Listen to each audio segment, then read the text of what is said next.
Assalamualaikum warahmatullahi wabarakatuh. Perkenalkan, nama saya Nurfido Sasidik. NIM 12011184032 dari kelas T4003. Kali ini saya akan menjelaskan laporan pengembangan peta kendali mutu yang telah saya buat. Produk yang saya pilih itu produk dari KFC, yang mana produk-produk dari KFC dapat dilihat di layar. KFC lebih terkenal dengan hasil produknya itu ayam goreng. Berikut merupakan identitas responden yang telah saya pilih. Sebelumnya saya telah menyebarkan kuesioner. Berikut merupakan penyusunan voice of customer. Setiap responden memberikan voice of customer dari produk KFC. Dapat dilihat di layar voice of customer-nya. Berikut merupakan rekapitulasi voice of customer dari yang sudah didapat. Berikut merupakan identifikasi voice of customer berdasarkan dimensi kualitasnya. Dapat dilihat di layar. Selanjutnya CTP dan CTP. Sebelumnya kan sudah didapat nih voice of customer-nya. Lalu saya membuat CTP dan CTP-nya.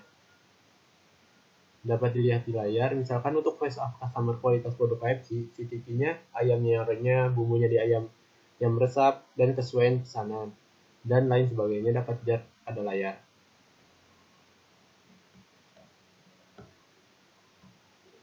Selanjutnya, menentukan CTP dan CTP yang dikendalikan. Untuk CTP atau CTP terpilih pertama, yaitu ayamnya yang renyah dan bumbunya yang meresap. Karena hal ini menjadi faktor utama untuk produk KFC.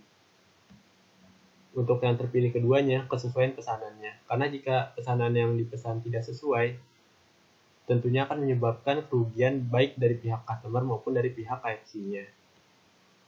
Bagian kedua, menentukan mekanisme pemeriksaan atau pengendalian. Posisi pemeriksaan dalam proses. Nah, di sini ada dua nih, alur proses untuk ayam goreng dan alur proses untuk produk selain ayam goreng. Untuk di proses untuk ayam goreng, alurnya dilihat di layar, terdapat dua QC di setiap prosesnya. QC pertama terjadi di proses peracikan bumbu ayam goreng, dan QC kedua menggoreng ayam. Untuk alur proses selain produk ayam goreng, QC-nya cuma ada satu, yaitu di membuat pesanan. Critical to quality dalam pengendaliannya, untuk yang CTQ pertama, menggunakan pengukuran dimensi kualitas secara langsung. Untuk CTQ keduanya juga sama, pengukuran dimensi kualitas secara langsung. Untuk CTQ pada alur proses selain ayam goreng, produk ayam goreng, pengendaliannya berdasarkan status defect terhadap pesanan dari customer. Mekanisme pemeriksaannya dapat dilihat di layar. Untuk proses ayam goreng QC1 dapat dilihat di layar. Dimensi yang dikendalikannya, masa, dan penjelasannya dapat dilihat di layar. Untuk proses ayam goreng yang QC2-nya juga sama, dapat dilihat di layar. Selanjutnya, pemeriksaan CTP atau CTP dengan jenis data menghitung jumlah defect. Ini untuk yang produk lain ayam goreng.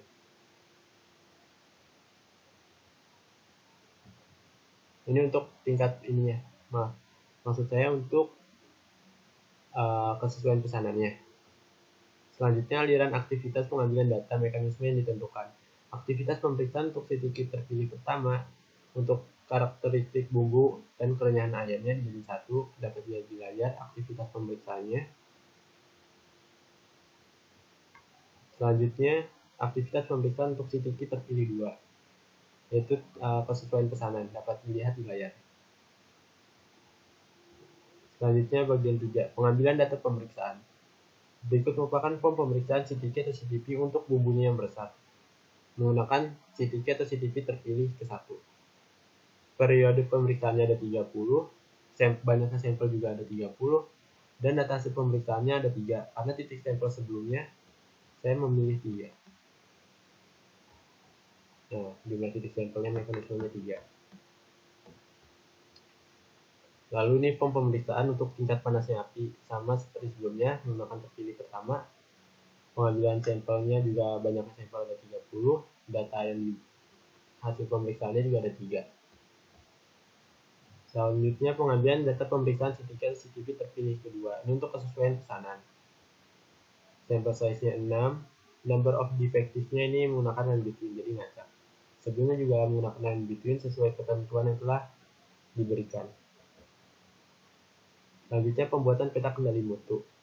Untuk CTK atau CTP bumbunya yang meresap, iterasi awalnya N-nya 3, A2-nya 1,023, D4-nya 2,574, dan D3-nya 0. Lalu dicari, pertama nyari X-nya dulu, lalu nyari X bar, rumusnya total dari X dibagi banyaknya sampel. Terus nyari R, nyari maksimum dulu, terus nyari R, habis itu nyari R barnya. Habis itu dilakukan perhitungan UCL dan untuk mencari UCL dan LCL untuk peta kendali X dan peta kendali R-nya. Untuk cara proses pembuatan peta kendalinya juga ada di bawah. Nah, didapat tuh peta kendali X dan peta kendali R-nya dapat dilihat di layar. Untuk peta kendali X-nya ternyata masih ada yang di luar batas kontrolnya, yaitu pada sampel 15 dan sampel 20. Karena masih ada yang di luar batas kontrol, maka dilakukan iterasi kedua. Pada iterasi kedua, sampel 15 dan 20 tadi yang keluar dari batas kontrol dikeluarkan. Lalu dihitung ulang untuk membuat peta kendalinya. Ternyata di iterasi kedua peta kendalinya di X itu sudah stabil, sudah terkontrol karena tidak melewati batas UCL dan LCL-nya. Sama di peta kendali R juga sama. Dapat analisisnya berarti dapat dilihat pada peta kendali X dan R semua sampel sudah terkendali karena sudah tidak ada keluar batas kontrol. Selanjutnya peta kendali CTP tingkat panasnya api. Ini sama, kurang lebih sama kayak sebelumnya.